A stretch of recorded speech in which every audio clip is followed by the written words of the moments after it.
Hello and welcome to the Doc Podcast. I'm your host, Dr. Mike DeLuke, and it's my mission to help you lead a happier, healthier, and more prosperous life, both personally and professionally.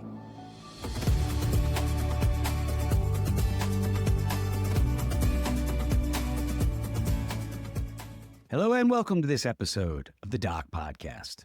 Today, I'm thrilled to be joined by Dr. Steve Lamberg. Dr. Lamberg completed his DDS at NYU College of Dentistry and joined his father's dental practice in Northport, Long Island in 1979, where Dr. Lamberg has been practicing ever since.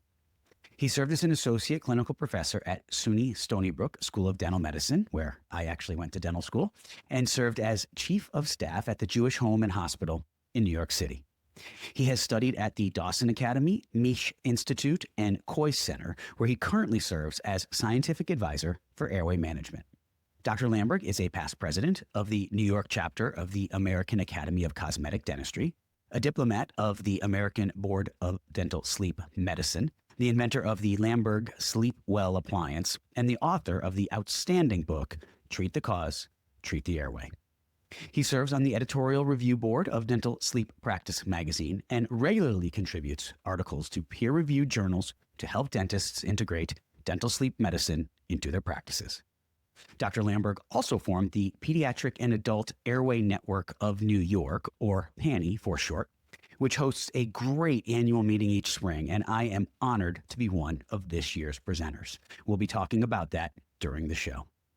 Some of the other topics we'll discuss include how and why Dr. Lamberg became so passionate about airway, his innovative diagnostic approach to screen patients for airway issues, some of the differences between adults and children when it comes to diagnosing and treating airway compromise, how to integrate airway-focused treatment into your practice, and what types of dental and orthodontic treatment Dr. Lamberg has found to be most effective, why he feels there is resistance to the role that the dentist and orthodontist can play in the detection and management of airway issues, and much, much more.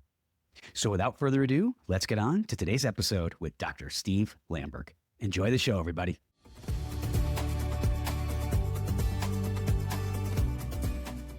Welcome to the Doc Podcast, Steve. Mike, thank you so much for having me. It's really an honor to be on your podcast. And I've seen several of your episodes, and I think you really are a fabulous interviewer. I love how you talk to people and how you get a lot out of people, too. You know, that's really what people want to hear. They want to hear the story behind the person that you're interviewing. And you have a way of doing that with people, and it's very comfortable. Thank you. So here I am, and I'm going to just start with my whole journey. I went to NYU Dental School, and I graduated a really long time ago, in another century, 1979, actually. And my father was a dentist. He graduated from NYU in 1951. So I joined him in 79, and within 5 years, the building was too small, so we put a second story on. That was 1984, and then he retired shortly thereafter. So I had to redecorate the whole building, and it was fun. I had a 2-story, beautiful office, and I really loved it. It's been decorated like probably 4 or 5 times over the years. And right now, I think it's really nice. It fits me. I have 4 operatories and the cone beam, and yeah, I was basically a restorative dentist, and I studied under Dawson, a lot under Dawson. And then after Pete Dawson, I went out to the Kois Center, and I studied with John Kois. That was around 2001, before he had his new teaching center.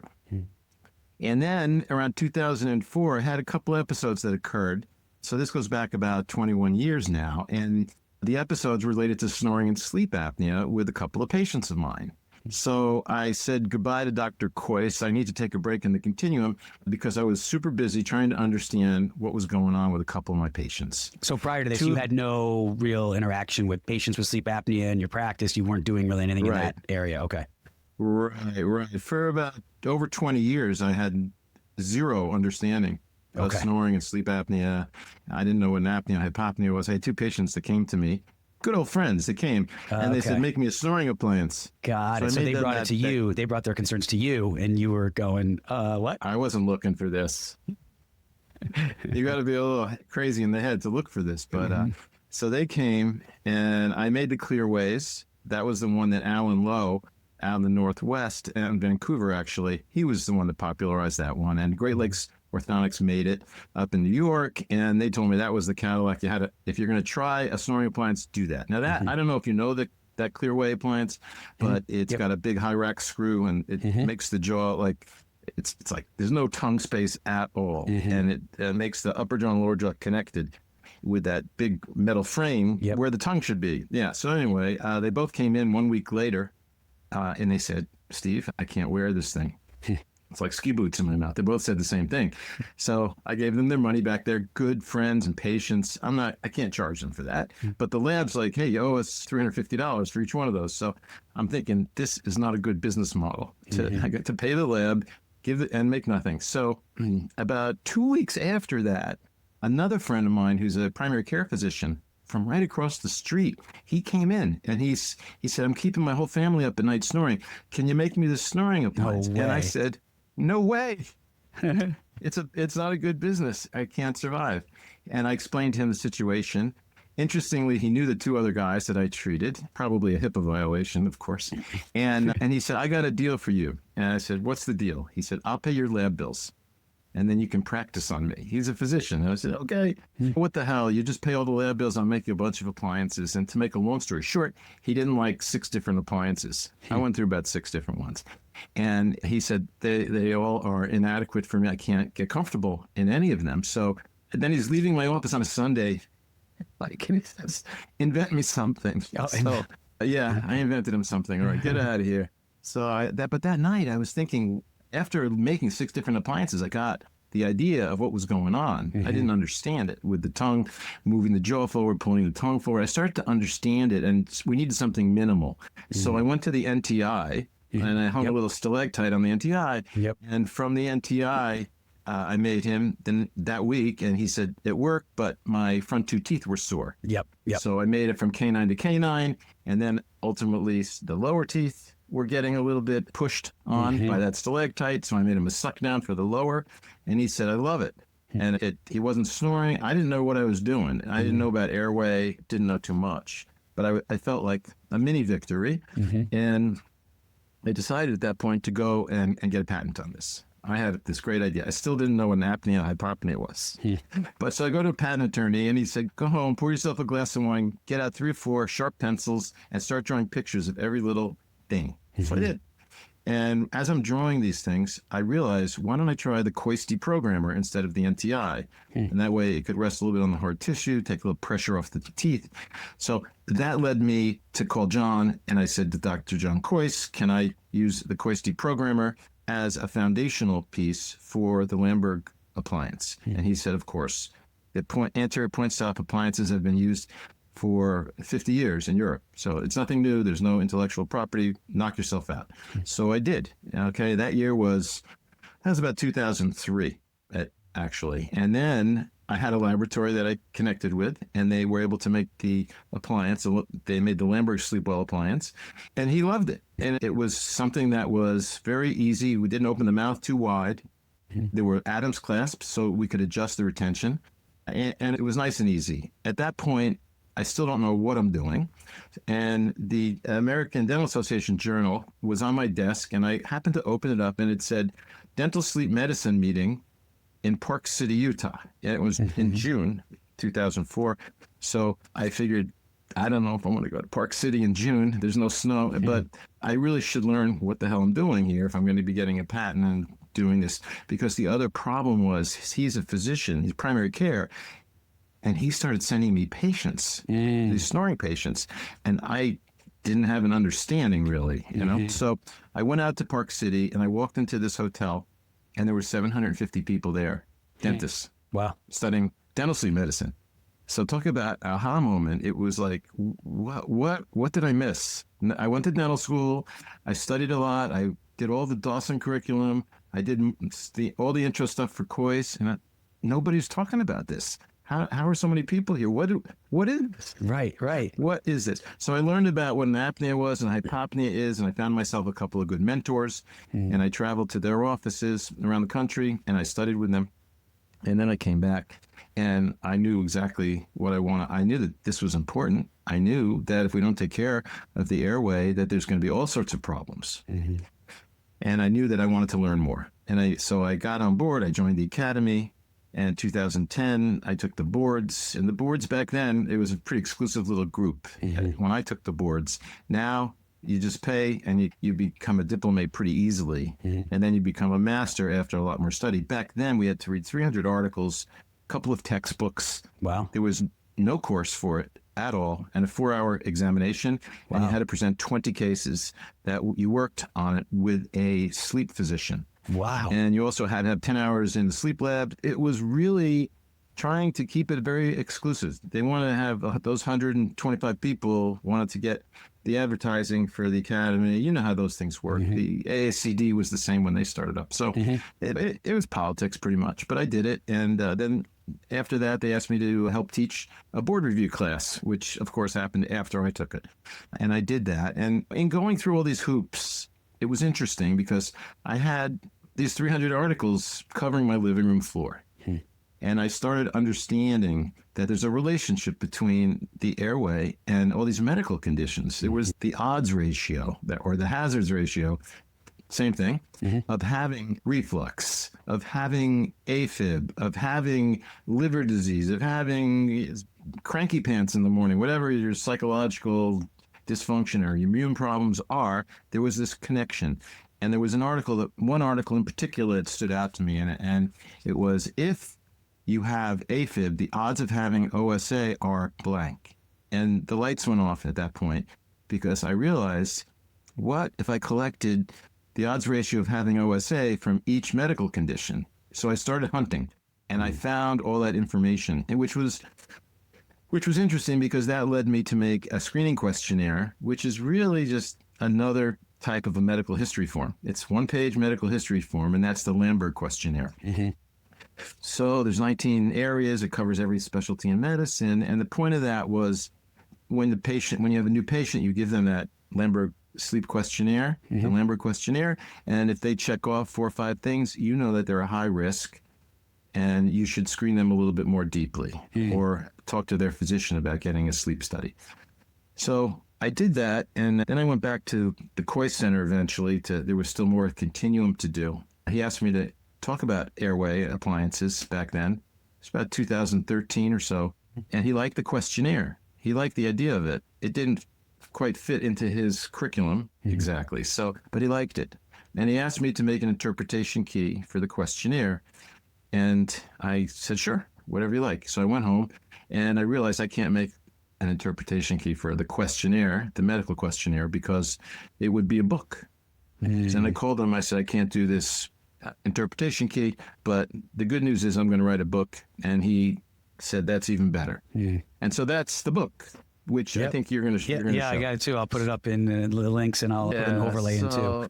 Yeah, that's great. It's really meant for the patients, that book. It's meant, every single chapter gives 2 or 3 pages to explain the relationship between the hypoxia and the fragmented sleep, which are the things that go on when you have obstructive sleep apnea. How does that relate to your immune system? How does that relate to taking that particular body system down? And so that's really where I got known. And I started to lecture about the questionnaire and wrote some articles I met Steve Carstensen, started to write some articles for DSP, and I wrote a whole bunch of articles. And then he said, come on, we'll put you on the editorial review board for us. And you just have to critically read some of the articles once in a while for me. And I said, fine, okay. So I did that. And I kept writing articles for him because I think there's a lot of blind spots still. Yeah, it's actually a lot of blind spots. That's actually, I was going to ask you. I want to highlight a couple things you mentioned, and I'm going to come back to that for getting some more information on those blind spots and how the field overall has evolved in airway and sleep medicine and sleep dentistry since you started this over 20 years ago. But I just want to point this out, and I do this so often, but there's always those aha moments. And I feel like whether it's whatever people believe in for a higher power, God, universe, alternative forces, supernatural, there was something connecting you, those patients, to walk into your office in that period of time and both be friends, and then the physician across the street, and then it prompted you, and look what you have done and how many people you have now helped, not just docs, but all of their patients. I mean, Steve, it's exponential if you think of the impact you've had on lives in this world because of those couple moments. And credit to you that you took the time to do something. You could have been like, I don't do sleep. No idea. Sorry, guys. Like, not my thing, not my jam. Talk to a physician. I don't know. Right. You had the innovative personality and the desire and drive to learn. And that is something I'm constantly telling residents that I teach and coach. You have to remain a critical thinker. You were over 20 years into practice, and you could have easily, and I'm saying this because this is where I get hard on some of my ortho colleagues sometimes. It's very easy when you've been at something for a long time to just say, this is the way I do it.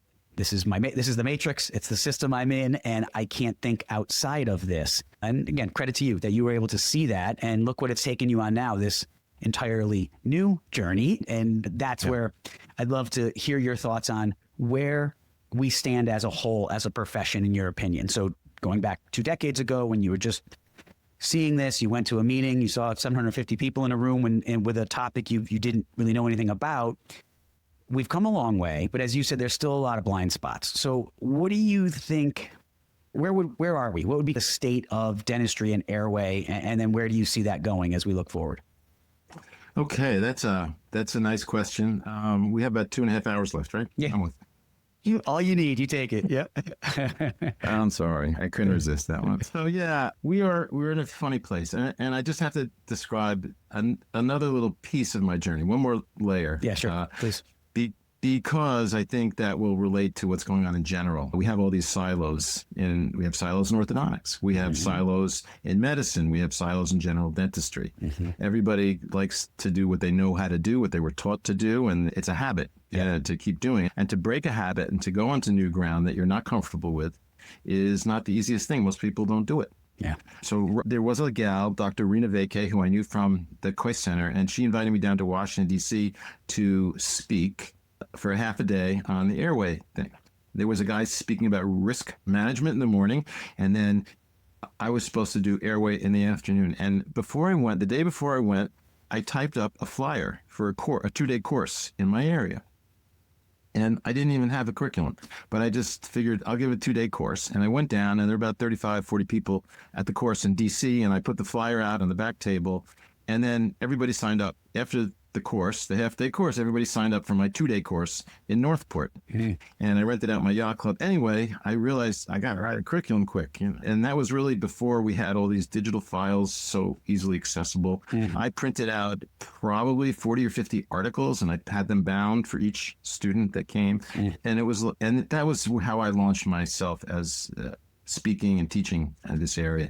People came back a second and third time to take the 2-day course because they were overwhelmed with all the material, but at least I got them passionate about wanting to learn. Yeah. And there's still now a few more people out there.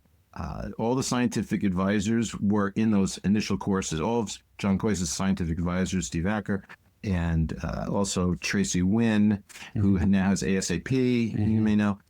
All these people, Christian Leonhardt is teaching out there. They were all part of the initial program that I started in.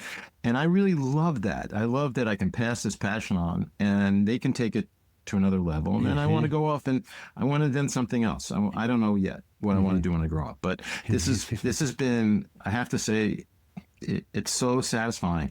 It used to be for me before that, it was the veneer case. You put in the veneers and you stand back and you look and the patient looks in the mirror and they get all teary-eyed and you smile, look how great I am. And you used a good ceramist, of course.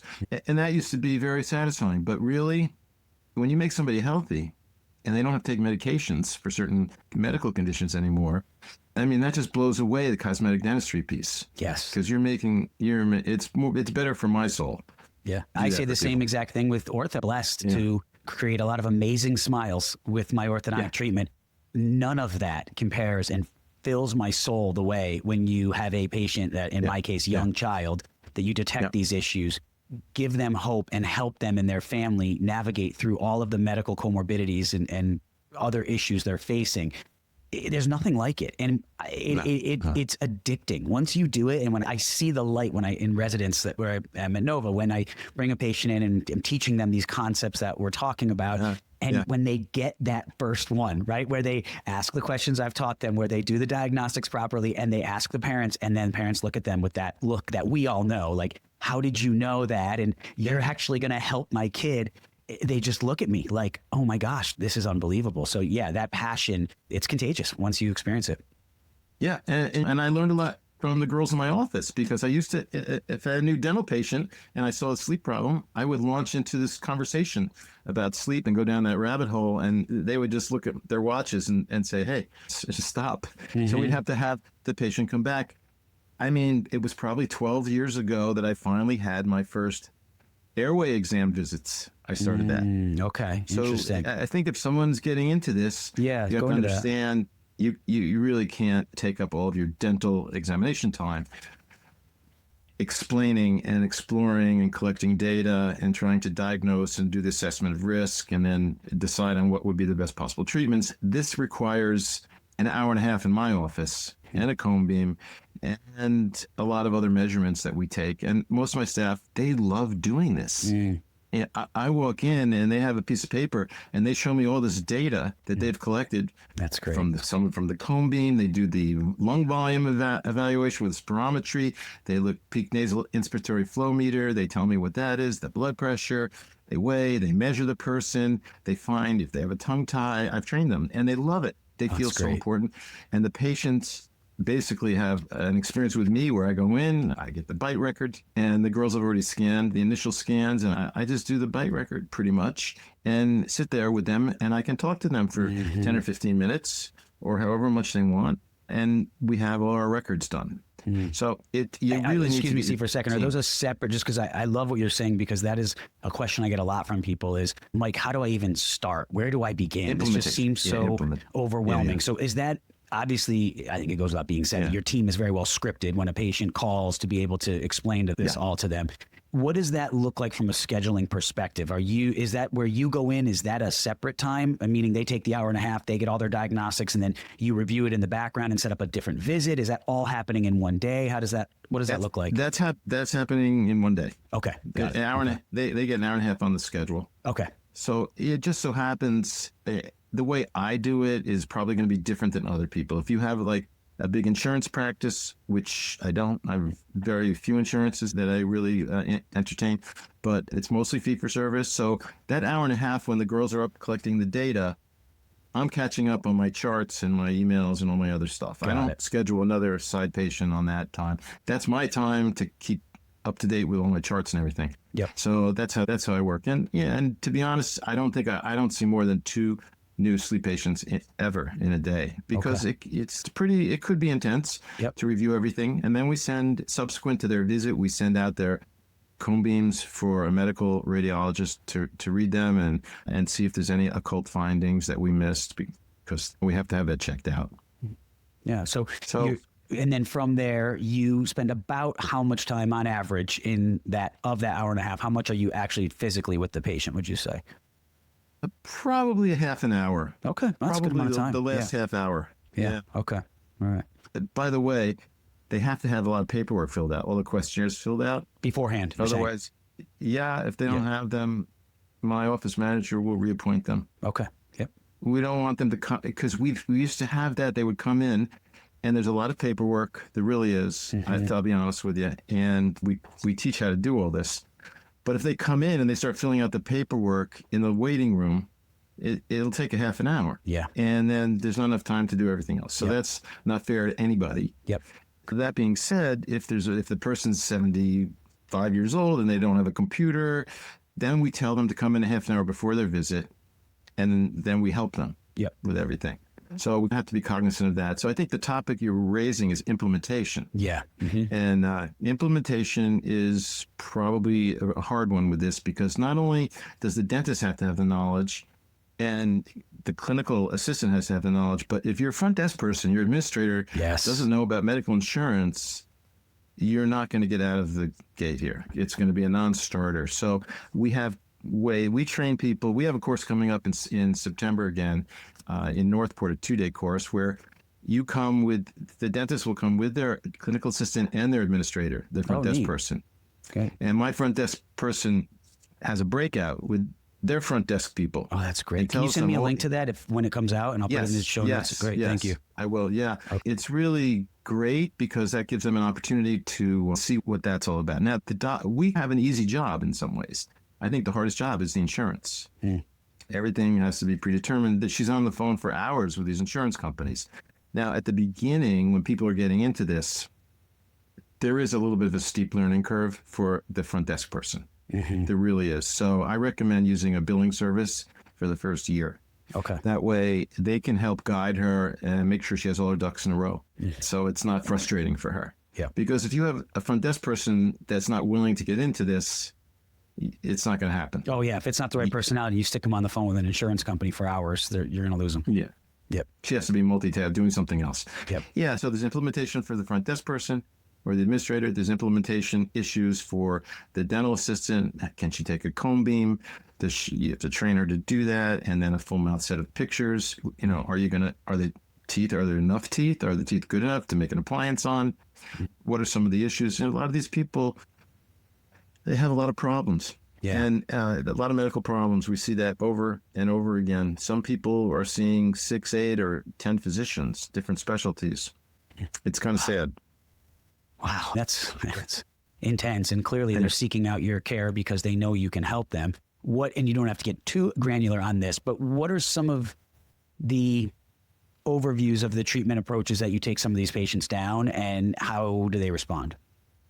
So in the vein of informed consent, I like to explain all the options. Yep. And the options are nothing to MMA. I love that, by the way. I love that. Yep. Yeah, we could do nothing. You might be a 6 AHI.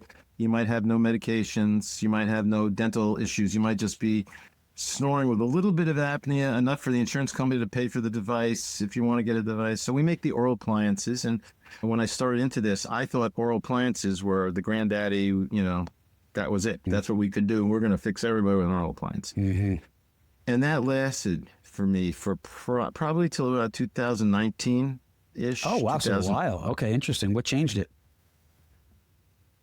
Just more and more courses. And then I learned about MARPIs. And then I started studying, with the Stanford groups, and I got involved I saw Rebecca Backham, and I saw Audrey, and I became friends with them. And actually, probably about 8 years ago, because that's when PAANNY started, 8 years ago. And I had Juan Moon, and he was describing doing these procedures. And I had Sarush Zaghi. That was my first PAANNY. I had those two speakers. Awesome. So Zaghi did all day. He did a clinical thing all day long. Wow. And we had about 45 people. And then we had big dinner, and Juan Moon did the keynote for the dinner. Wow. And that was how we launched it. And then it just grew from there. Wow. So that's when I guess it was 8 years ago when it opened my eyes. So, wow, we don't have to make an oral appliance right away, or we could if they don't want to have surgery. It's a management. It's a way that we can stabilize the airway a little bit. And I look at it as a management tool now. I don't look at it as a cure like I used to. I used to think it was so amazing. And in some cases, it is, because you don't have to do surgeries and things. And for some people that have a large tongue, or they have the posterior tongue space is a little bit smaller, some people it's very good for. But, I've come to understand and appreciate that monotherapy of any type is usually not going to fly. Thank you. So monotherapy comes down. Yep. I don't know. Monotherapy could be any monotherapy. Agreed. So we have to throw whatever we need at this, and we don't know what we need until we do a very fulsome version of data collection. And my data collection, some people don't like it because they say it's too much on there. I understand that too. And my answer is, I don't know what can we take off of it yet. Right. But I think if we keep studying it, the reason that I developed this data collection and all the pieces that are on that data collection page are there because there's literature that supports the cut points of where there would be an increased risk. And that would be a little bit of a give us insight into how we might approach the treatment, with that particular piece of data. Are they nasally obstructed? Are they narrow? is the maxilla back, mandible back. I mean, these are things that are going to influence our treatment instead of just saying, okay, oral appliance, or okay, ortho, or okay, MMA, or a SARPI, or, I mean, really, it's complicated. Right. And I admit, the more I learn, the more I think I don't know.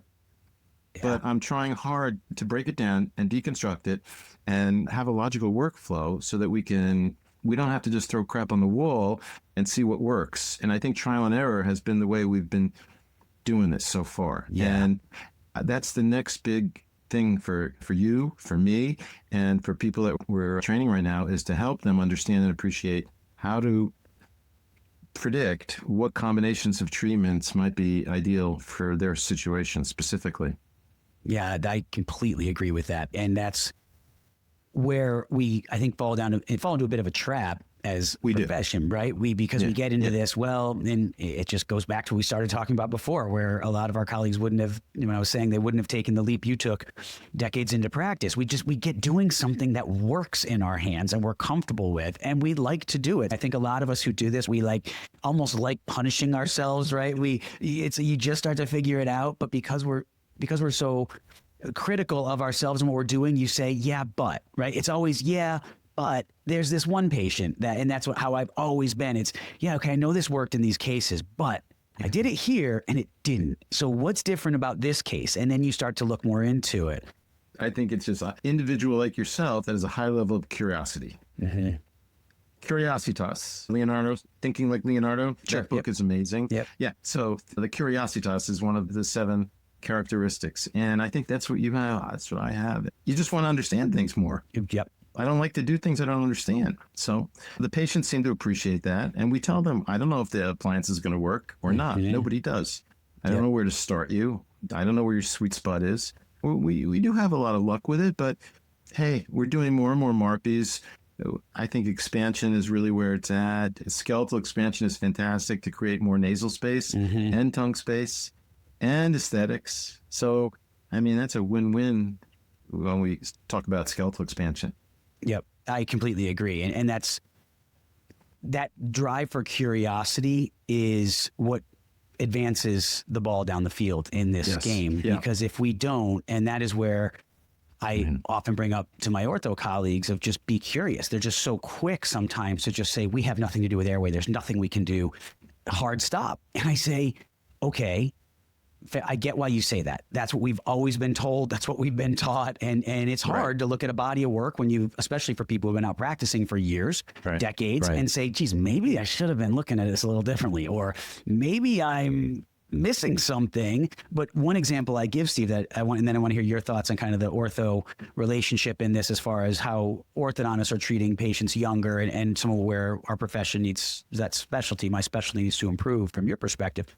But what happens is, we get going on a system, an approach, and because our practices are so busy, like the thought, I mean, I've all sorts of dentists of every specialty listening, but the thought of them taking that much time in a consultation, I mean, I have a hard time trying to convince them to set aside 15 minutes to do the airway, a lot of times, and it's just a fact. I say this often, this isn't a criticism, but it's a fact. A lot of orthodontists, they get the records from their assistant. It's usually just a pan of Ceph and some pictures. They look quick. They walk in the room. They look with a mirror quickly at the patient and make the determination. And I'm talking about, say a younger pre-adolescent patient, 6, 7, 8 years old. They look, and the biggest thing is they're thinking, what molar occlusion is this kid, and are those teeth going to have room to fit in if I do nothing? And that's where it stops and starts. And if they look in and say, oh, there's only 3-4 millimeters of crowding, they're with e-space, or maybe we'll do some space maintenance as they get towards the mid to late mixed dentition, we can probably make room for those teeth. If you look at our literature, guys like Gianelli, who are brilliant, but they talk about how there wasn't a big value of phase 1. If you read the articles, they essentially are talking about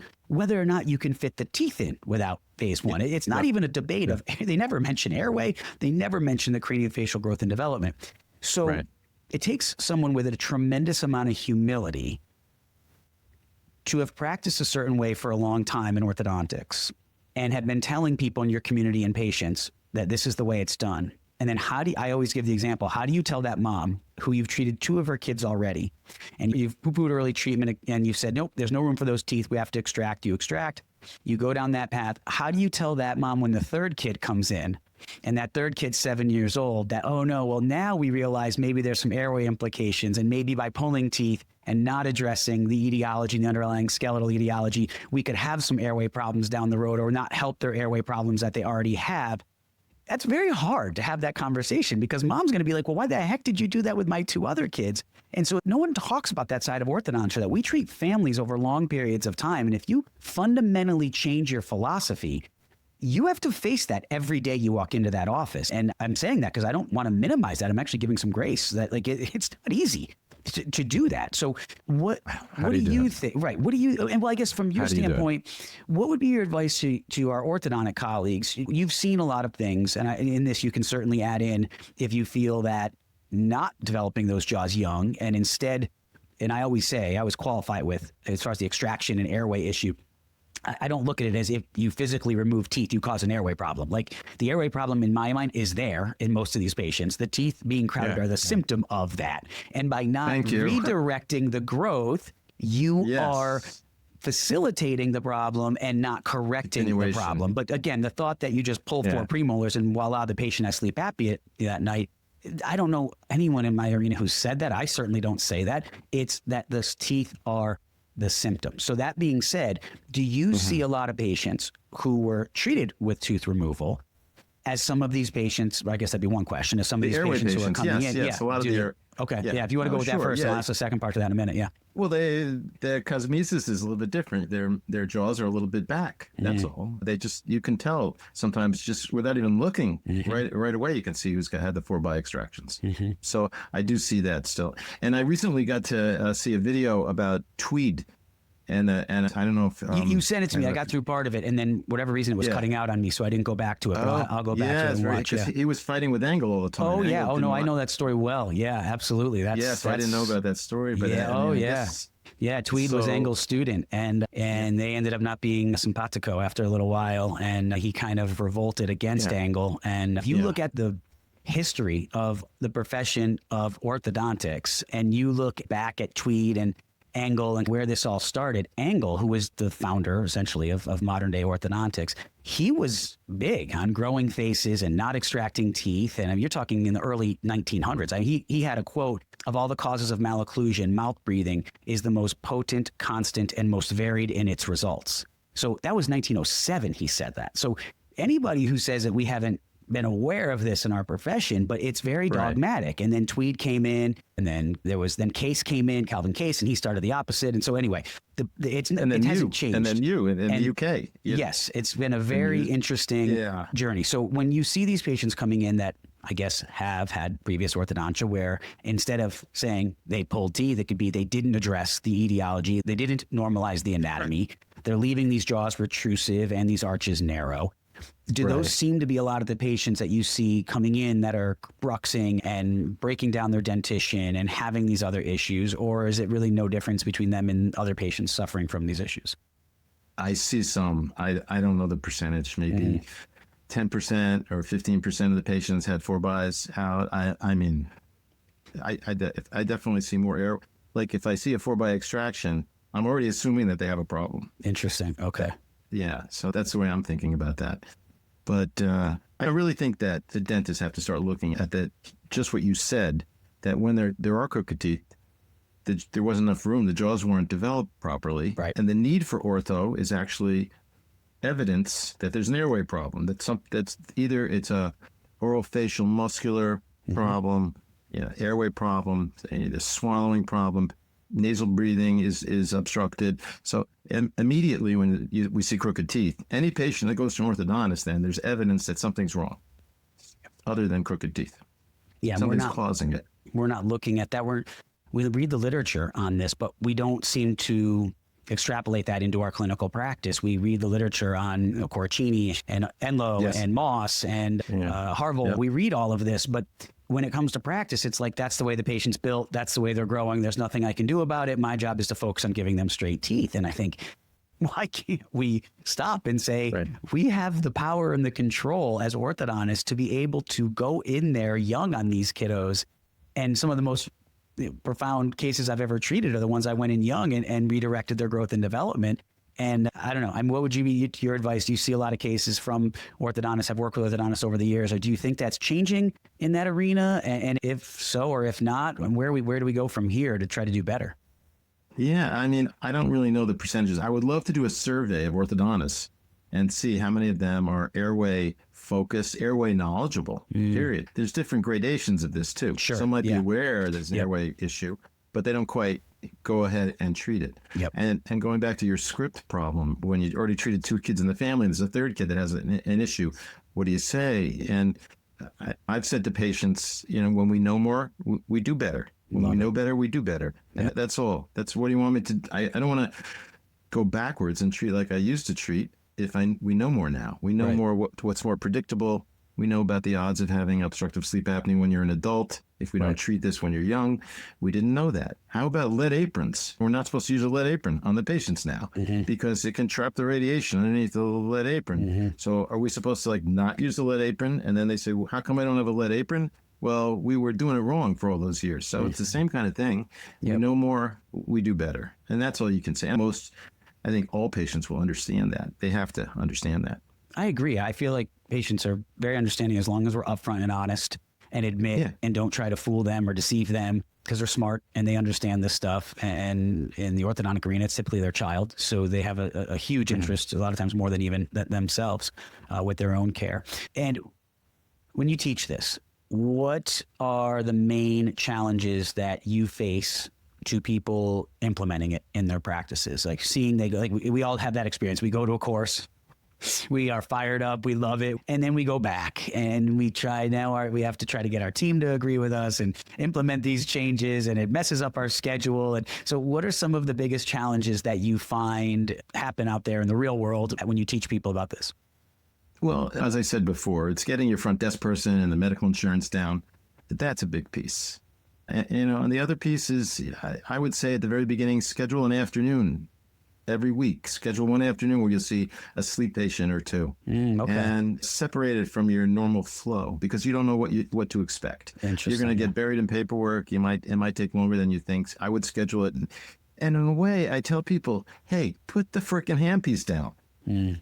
Relax and go in and use your brain and talk to the patient and listen and hear the patient. And if not just listen, but if you hear the patient and hear how they wake up in the morning, hear how they go through their day, and understand their relationship with their spouse, and they might be in different rooms, and how emotionally unhappy that might be for them. And if you really hear them, you can't help but become passionate about the opportunity to help them be healthier and happier emotionally and have better lives. It's just infectious. And I think my job as a teacher is just to light the fire. And then once I light the fire, boy, oh boy, it'll burn. If they understand the why behind what we're doing here, I think it'll burn. And they'll figure out how to make it work for themselves. You can't teach somebody how to walk every step. It's important to walk, because you can run away from the bad animals and stuff like that. So I'm passionate about it, and I think it just rubs off a little bit during the teaching process. Yeah, the passion is huge. And the other thing you said that I think is really profound, and I want people to stop and think about, is it's okay to put the handpiece down. Or for the orthodontist listening, it's okay to put the instruments down. Step away from it for a minute. And yes, I know it sounds stressful and overwhelming when you're thinking I'm booked with crown preps and implants or endos and whatever else you're doing in your general practice, or as an orthodontist thinking I'm booked with 75, 100 patients a day. I don't have that time. Make that time just once. And like you said, you don't have to change your whole schedule from now on. Just try it a little bit at a time. Just say, hey, look, I'm just going to tell your coordinator that you're going to take a little extra time with starting with consults next week, and just start to incorporate some of these techniques into the records process and the diagnostic process. And just start to ask some of these questions, because I'm telling you, Steve, when I teach residents this, and it doesn't take that much for them to start to ask it a couple times. These are smart people and they get it. And then you learn as you're going to say, oh, okay, well, now the parent answered this way, so now I follow it up with this. And you just start to develop that interaction. And then you can start to talk about how you treat it. And it actually isn't that hard to execute once you understand it. But to me, it's like the thought of trying to change that much becomes really overwhelming to people. The resistance, I know you can't go out and train orthodontists to change the entire workflow in their office. Right. They're used to seeing patient, seeing 50 patients a day and doing all those adjustments and so many new patients over in the other room. Yep. And it's like they say, if you want to change the direction of a cruise ship, you have to swim out, climb up, get to know the captain, hang out, and then incrementally you can cause a little sway in the way things are being done. You can't just change this gigantic ship that's been going for so long. It's impossible. So it's hard to be instruments of change. I mean, we are the pilgrims. We're the ones, we have the arrows in our back, pretty much. Yeah. What are some of the clinical signs you're looking for when you see these patients that seem to be ones that are pretty good indicators, like whether it's bruxing or, I mean, are there some that just stand out to you that you say, geez, when I see a patient like this, that oftentimes ends up being an underlying airway problem? Yeah, I think that's one of them. The bruxing is one of them, because we know that there's a upregulation of the sympathetics always prior to the bruxing event. And one of the common things that causes the upregulation of the sympathetics is the airway, is the hypoxia. So that's one of them. Another one is reflux. If you see the erosions on the teeth, that's pretty common. And whenever I see that now, I immediately think, well, it's a negative pressure that's sucking up the gastric juices. And the hydrochloric acid is very acidic and very low pH, and that will cause erosion. When I see a lot of restorations in the mouth, I realize there's been a lot of decay. I might think mouth breathing. I'll ask somebody, can you breathe through your nose okay? And it's really novel when people understand for the first time, like I tell them, the nose is where you should be breathing. This is for eating and kissing. And that's it. Yeah. Exactly. And they look at me like, oh, they chuckle, and then they say, you mean I'm not supposed to breathe out of my mouth? Yeah. People don't know that. They don't. So that's something. Perio is another issue. If there's a large perio problem, dry mouth, we see more pathogens and certain types of pathogens that can contribute, plus it's dysregulation of the immune response. And we know the immune part of perio disease, the dysfunction there. Yeah. When we see narrow, high arched palates, I'm thinking that. When I see crowded lower anteriors, I'm thinking that. When I see a gummy smile, I'm automatically thinking that's the adenoidal kind of face. I'm thinking that. When I look in the back and I see a soft palate, I can't see past the soft palate and the uvula and the tongue. Or how about this one? This is a very common one. You put the mirror in the back just to look. And as you put the mirror back, you have this really rejection. The tongue like pushes you away, and they won't even let you near that airway. So that strong response is always an indication to me that there's an airway problem. If I look at their medical history briefly, every new dental patient, and if they're on medications for cholesterol, if they have glucose dysregulation, if they have medications for blood pressure, if they have 2 or 3 medications for blood pressure, that's an immediate red flag. Because it just is. If you're on 3 medications to decrease your blood pressure, that's drug-resistant hypertension, and that's like 90% associated with sleep apnea. So there's just so many things. But as I said, you look in the mouth and you'll see inflammation, broken teeth, worn teeth, erosion, attrition, missing teeth, a lot of crowns. These are all things that it used to be, as a practitioner of Dentistry 2.0, I could fix things.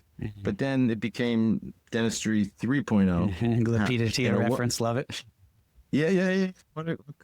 So let me give you something. How about this? How about you write an article on Orthodontics 3.0?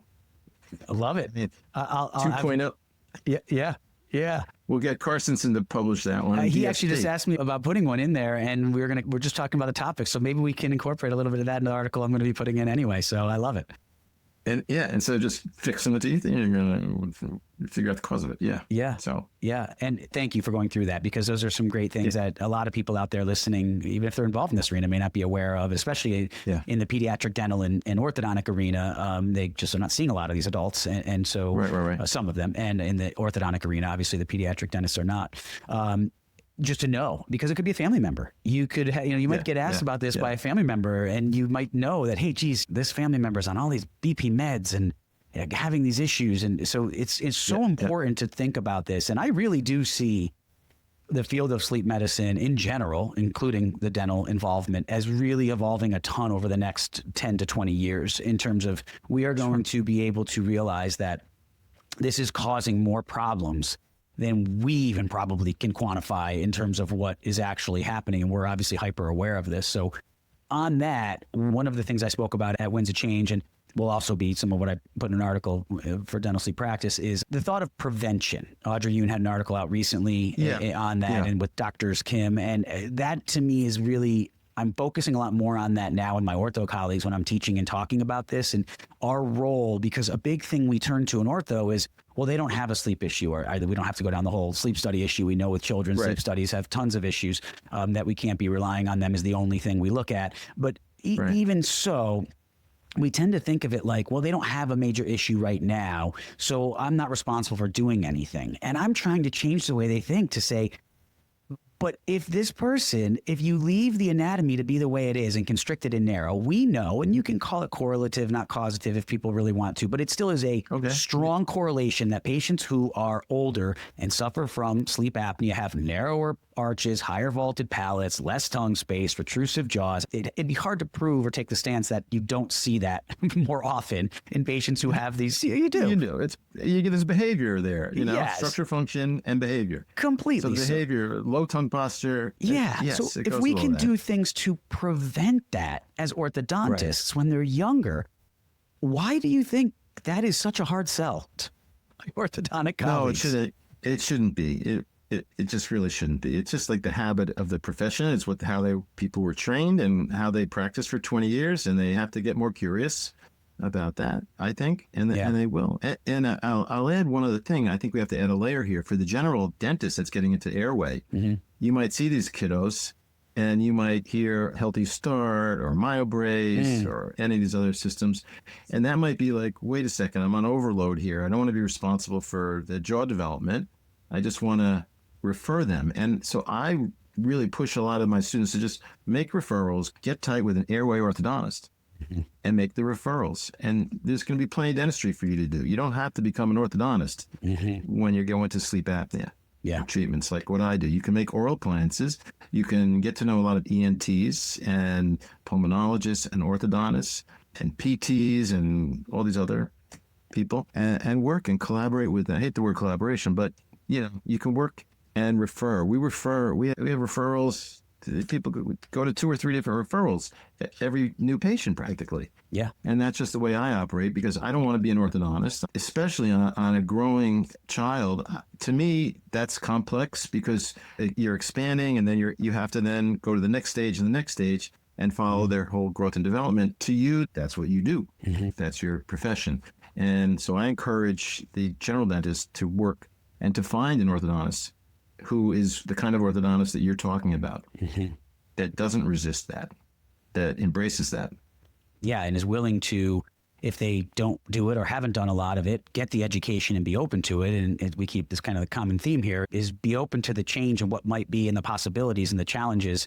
Don't just settle for, I can't do anything about this. There's no evidence on that, which we obviously, not the purpose of this show, but I go into in great detail, as you do in your book, of a lot of the evidence and data behind all of this. So, in the literature, but it might just mean you haven't read the literature and the articles that are out there on this particular topic. It doesn't mean they don't exist, which is why I've put so many of them in my courses and in my content, because there are a significant number of literature references that tie into the evidence base for all of this and helping reshape the craniofacial growth and development. And I try to always credit Jeff Rouse for the normalizing anatomy comment he made when he was on my show. And I love that thought because it just sounds easy. I say to my ortho colleagues and residents, just normalize the anatomy. If this patient has a transverse deficiency and high vaulted palate, and the symptom is the crowding of the teeth, normalize the anatomy. We can have a separate discussion over how you do it, which appliance you're going to use. And, we can kind of geek out on that if we want, but let's at least all agree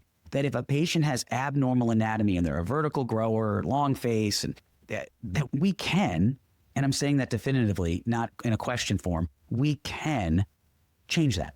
With our 2 hands and our knowledge, we can redirect the craniofacial growth of our patients and their craniofacial growth and development. But it takes, as you alluded to, a team oftentimes. Meaning, it takes a team, right? Yeah. I mean, one of the best things that I had happened to me on my airway journey in my practice was I was on the cleft craniofacial team. I was the orthodontist on the team, and the ENT there, Jason Mouzakis, He was amazing, and he really got this stuff. I mean, God, he's a pediatric ENT. He's amazing. And he and I just started to talk about this. And I just started asking him all these questions that were running through my head. This is going back a decade ago.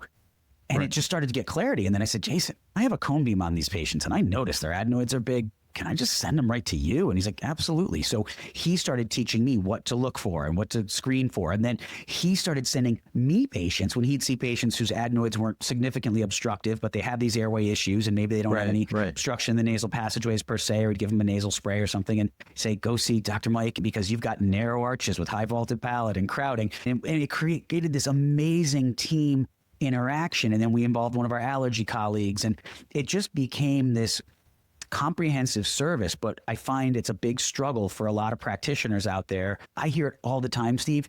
I don't know if it happens to you up on Long Island, but I hear this down at the residency in Fort Lauderdale. I mean, it just happened last week. We sent a patient out who I took his cone beam. He's got over 75% obstruction of his adenoids. He's sleep disorder breathing, like can't even believe, all sorts of problems. We sent him to the ENT. The ENT does a sleep study. And I told mom, be prepared for this. The sleep study comes back negative, normal, right? The kid, mom says a video, the kid is suffocating at night. I say to mom, I said, well, I start talking about some of the issues with sleep studies and the first night effect and all that. And I said, and they have a lot of times they need to get into really deep REM sleep for kids to be able to have some of these episodes. She said, would it impact it if they woke him up at 4:00 a.m. to end the study? And I said, they did what? And she's like, yeah, the lab stopped the study at 4 a.m. He hadn't even been asleep like that long. And I just went, oh my gosh. And so the ENT takes this data and says this to mom, and mom is so awesome. She's got her folder. She is all in because we are the first ones that are actually trying to help her little guy instead of just say he's already on ADHD meds and everything else. And oh God, the whole story. But we're getting him there, and we're getting him to the allergist as well. Have mom do some videotaping. Yeah. No, I did. Did mom video? Yeah. I mean, we have that. And so, and for his brother as well. I just got the resident who sent me the video the other day for the brother. And the ENT, and mom said he's more old school, were her words. And mom said, but I'm going to the orthodontist and they're explaining to me, and she's very well educated on this. And he said, what does the dentist know about sleep and airway? I'm the ENT. He doesn't need any treatment. He'll outgrow it. Happens all the time. Right. And that was my point. Worse. So what do you do? Like how I meet so many of our colleagues who do this, and they just they believe what we're saying. They go all in, they understand it, they see it. And then they've got a patient like that in front of them with a parent, and they come up against that wall. Now, my answer to mom was, we're going to find you another ENT. Actually, mom said to me, she's like, so you need to find me another ENT. But how do you find it? Right? Like, what do you do? You just have to find another ENT. I mean, I can do you one better. I sent a patient a couple of weeks ago, and we did a HRPO on the guy, and he had a tremendous number of autonomic arousals at night and a lot of hypoxia at night. And they just sent it to the ENT, and we wanted him to get a PSG. And what did the ENT do? Cleaned his ears. That was it. And the patient said, "Oh, I can hear better now. I clean my ears." Okay. We sent a whole. It's just frustrating. It really is. But we have to soldier on. Through this. And the expression that I use now is let them. Let them. That's the expression. If that's the way that ENT works, let them. I'll just find a different ENT. And I think you're bringing up a good point, because one of the obstacles is someone we talk to, one of our students will get into this and come up against this, and they'll just throw in the towel. They'll say, this is stupid. So we don't want them to do that. So we want to give them the feeling of let that ENT do it that way, and we just won't use that ENT. We'll have to find a different ENT. And there are rabbit holes that are also going to discourage a lot of the dentists, at least the general dentists, because there are a lot of people out there that are talking not just about straight ortho and expansion, skeletal expansion, but they're talking now about what about the cants, what about asymmetries in the face, what about the sphenoid and craniosacral therapy. And I've seen students, their eyes go crossed. It's like, wait a second here. I want to learn about the airway. I realize there are some other things that I want to learn about eventually, but maybe not at the beginning. Maybe at the beginning, I just want to learn the pathophysiology and what's X, Y, and Z. What are the basic kinds of treatments? And then to touch on all these other things. Because, as you know, there are rabbit holes that can blow people away. And I think a lot of people are afraid to get into it because of all that. That's a great point. So we have to simplify things a little bit at the beginning and then let their curiosity carry them forward. I know now some people are going all in on this, where they're literally, and I mean general dentists, pediatric dentists, orthodontists, they're going all or nothing on this. I ran a practice where I was able to do both. This was a part of my practice, early treatment. I backed a little off the adult care because this part of my practice grew so much. I had so many young kids coming to me for these services, for the early diagnostics and detection, for the team approach I had, for the early growth and development I was doing, that I just started kind of fading back on some of those comprehensive adult cases that were just taking a lot more out of me. And I just, everyone's different. I just didn't love those. I had some great outcomes, but it just didn't fulfill me as much as this did. So from what you've seen, are people able to do, or your advice to young docs who are navigating this space, can you dabble in this? Do you have to go make it 50% of your practice? Because that's another question I get a lot. Can I just do a little of this, Mike? Do I have to make this a huge part of my practice, treating patients for airway? I would say yes, you can dabble. Because that's just the way you tiptoe in. And sometimes the water is cold and you don't want to go into the ocean at the beginning of the season. So you put your feet in, and then eventually you dive in if that's what you want to do. But you have to have the interest, you have to have the passion, something inside you has to say, this is important and I want to be able to do this. So I think you absolutely should tell people to dabble, hoping that it's going to be more than that. I mean, you have to have faith in humanity that they're going to, once they learn it, they'll start seeing it. It'll lead to more treatment, I think. So you do have to dabble at the beginning, I think, because you can't just all of a sudden shut down, turn your handpieces in and start doing sleep apnea treatment. I know a lot of dentists, by the way, that's being said. I do know a lot of dentists that are shutting down. They're selling their handpieces and they're having just airway practices now. Now, I couldn't do that because I enjoy dentistry too much. But, and I like to do both. But I think the answer to your question is, you can do everything. There's so many different ways to skin a cat. So do what turns you on. Do what you're passionate about. Do what speaks to your soul. If you want to make people pretty, if you want to make people healthy, these are the questions that you have to ask yourself. And I don't think you and I can answer those questions for them. They have to. So. Yeah, I really like that you said that, because I talk a lot about, and I often say to them when they say that, what's your vision? What's your vision? What do you want your practice to look like? What do you want your patients to look like, your career to look like? Who do you feel fulfilled when they walk in that door and you see that type of case on a new patient exam?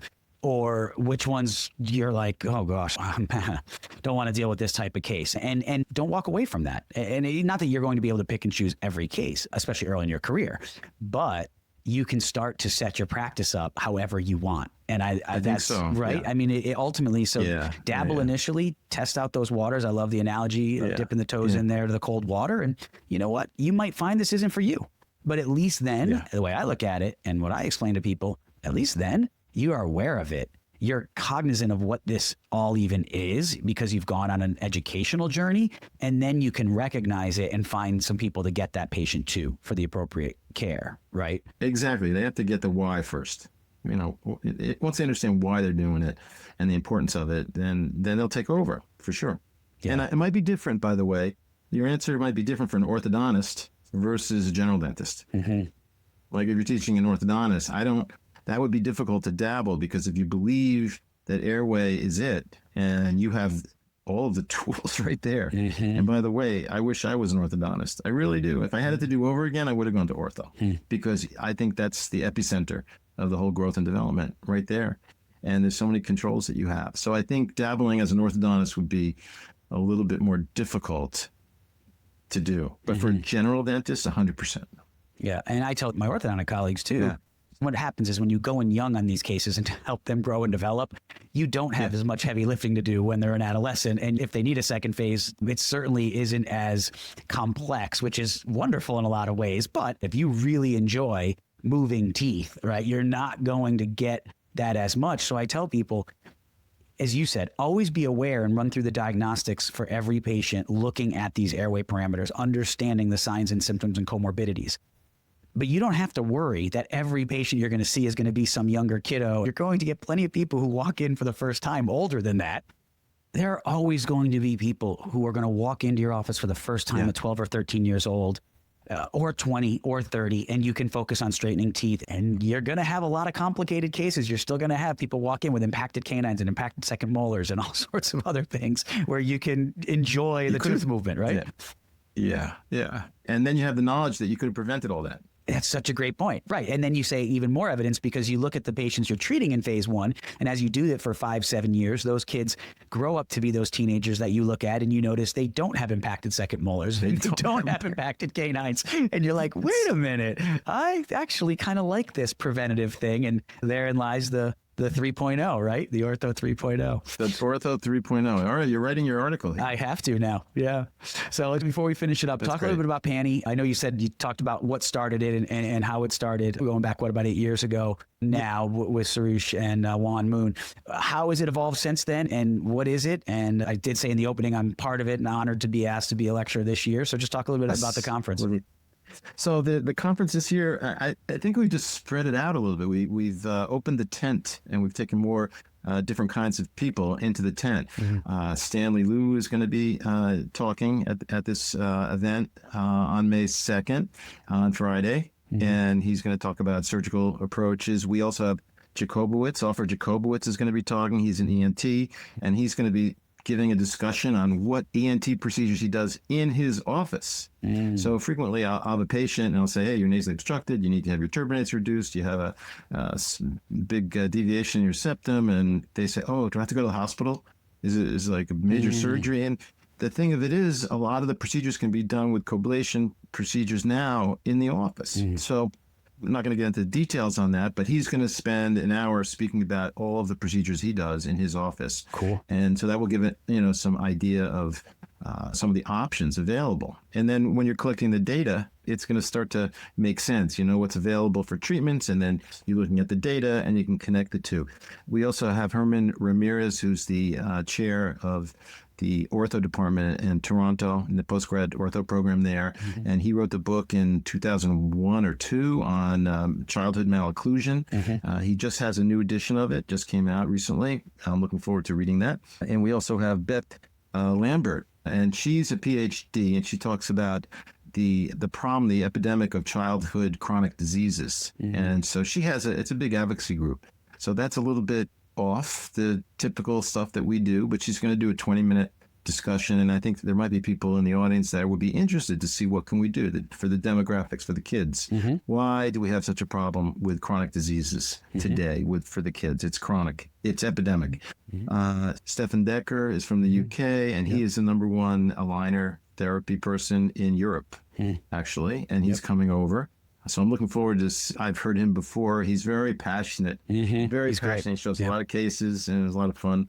And Ellen Crean, and then Barry Raphael's an orthodontist. Mm-hmm. Yeah, and Barry's had courses, and I took his course about, I don't know, he had a little mini residency probably 10 years ago. It's great. And he breaks everything down to structure, function, and behavior.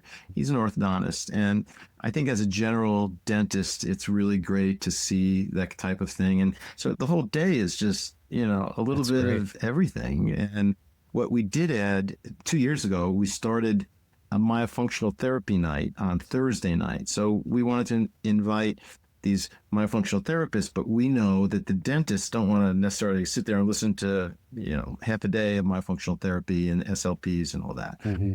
So, and the SLPs and the myofunctional therapists, they wanted to have like their own kind of meetings. So what we did was we piggybacked it. And on Thursday night from 6 to 9, we're going to have a meeting with myofunctional therapists and SLPs. And we invited also some chiropractors and acupuncturists.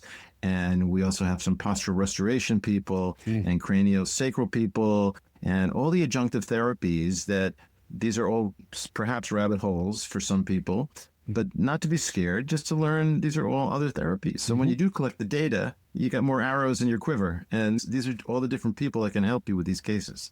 You don't have to go it alone. And the more you connect with all these people, it just becomes like reading a great book. Mm-hmm. You just don't want to put it down. Mm-hmm. It just becomes so exciting. Yeah. So that's what Thursday night has become. And Thursday night leads to a Friday morning. And we added a yoga class, which is going to be a yin yoga class, which isn't a sweaty yoga class. It's not going to be hot yoga. So people can dress for the day. It's more of a meditative, Tai Chi type of yoga. It's a low-key yoga at 6 a.m. in the morning, and it goes all day, and it ends at hard stop at 4 o'clock.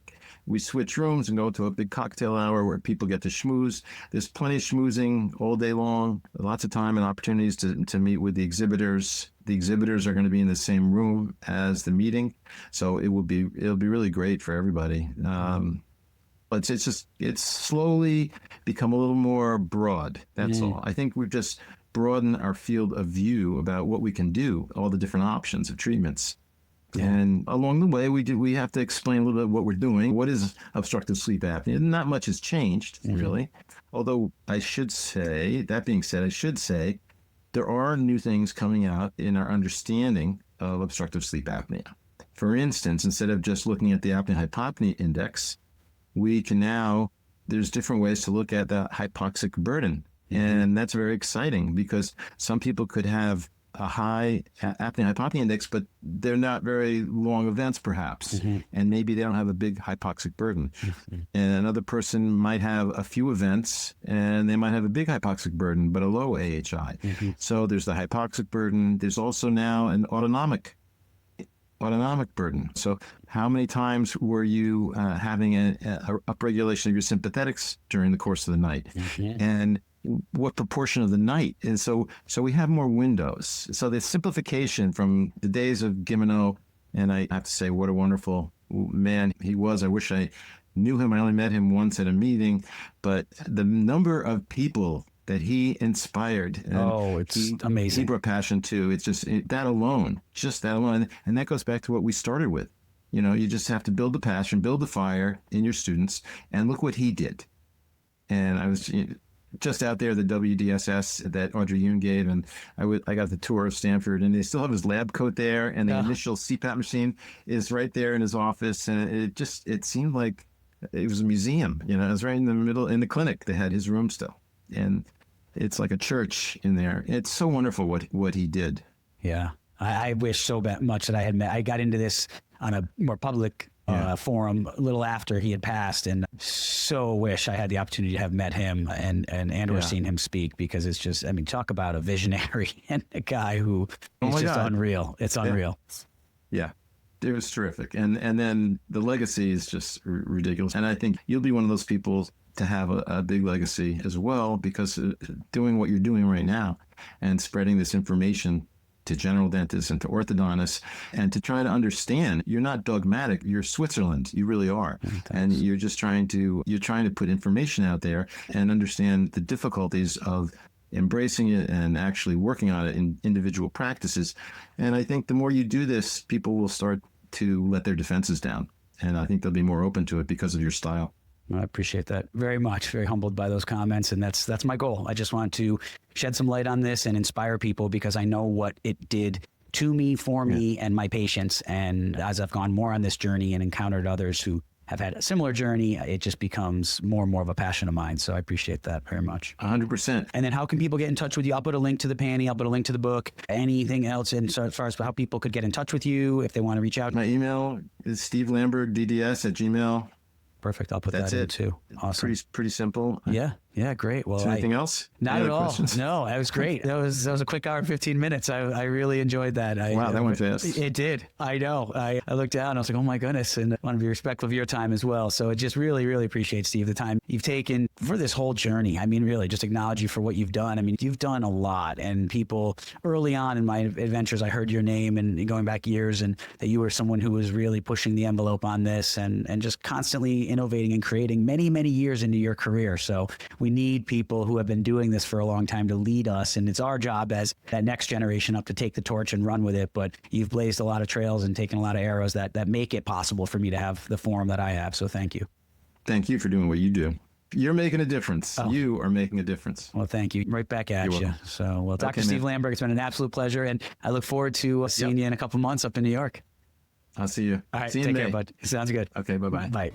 Thank you for tuning into this episode of the Doc Podcast. Be sure to visit theorthocoach.com to get access to ADA CERP recognized CE courses, or to schedule a private one-on-one coaching session with me. Also, if you know of someone who would make a great guest for this show, or if you'd like to be a guest yourself, please email me at drmike@theorthocoach.com. And be sure to join the doc community on Facebook for more great content. Thanks so much for listening. And always remember, you have been blessed with the ability to do amazing things.